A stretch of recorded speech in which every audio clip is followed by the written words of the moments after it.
The shop was hot, stuffy, and unbearable. He was mostly in the back room, sorting and storing the new imports after he had scrubbed the mud off the floor from the previous night. It had hardened, making it easier to pick up the chunks, but some of it had also seeped into the wood, and that was a pain to remove. While he worked, he could hear certain conversations through the walls and floors and doors. There were some dwarves traveling to Port Soria to take the 4 to 5 month trip up to Port Coria with some ore that was only found in the Gabagule forests. Elves were taking a rest at the tavern on their way back to the elven province of Oleron. Occasionally, his father would check in with him, bringing back items that were bartered for. The shop mostly sold pelts, but they also sold the occasional ores, herbs, and anything else that was found in the forests, traded to them or sold to them.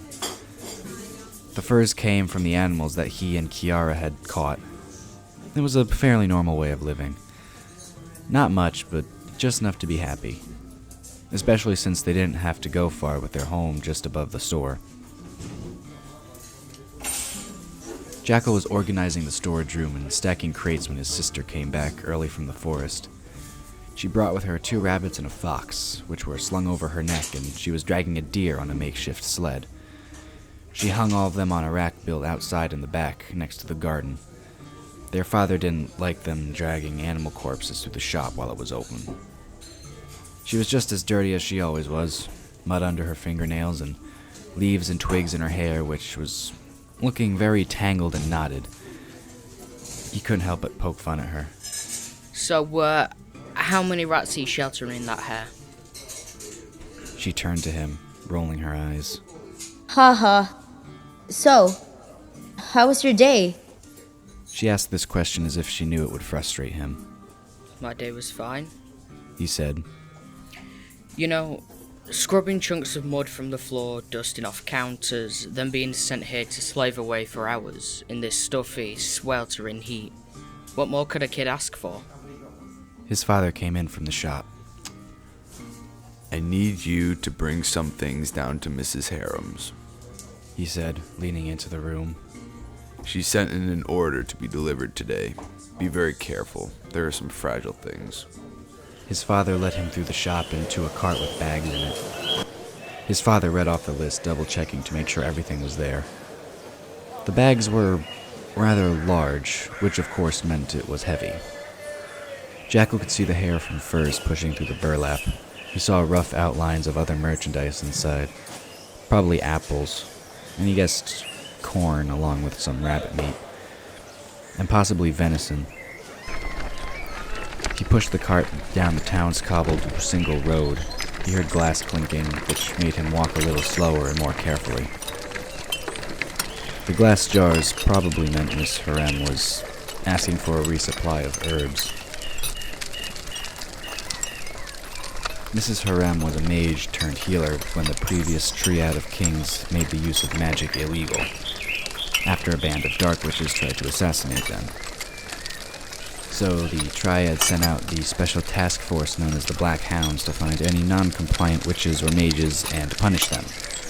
Punishment ranged from having a body part removed or even death. There was a reason the last triad was known as the Bloody Triad. She was one of the lucky ones. At age 12, she only had her eyes removed.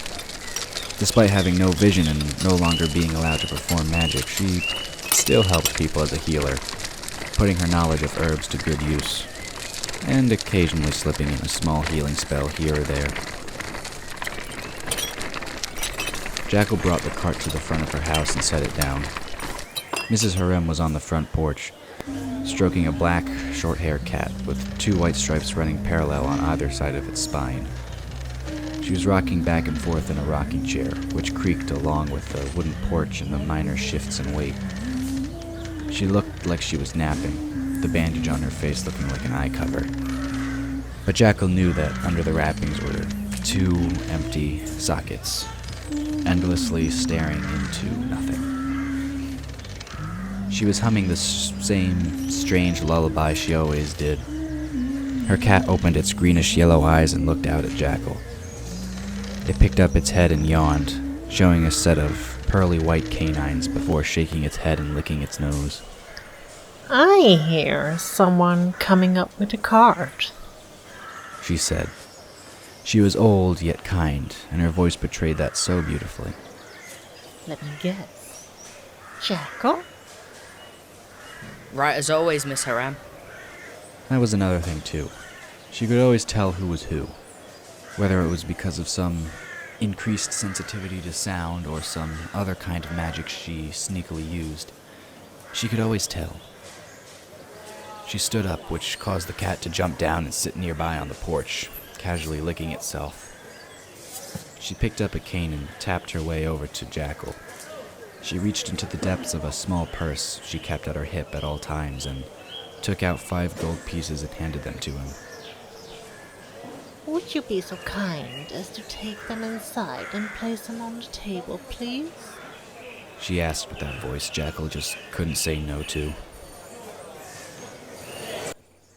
After the last bag had been placed on the table, Mrs. Harem came in, tapping her cane, cat following, with a strange, oblong object.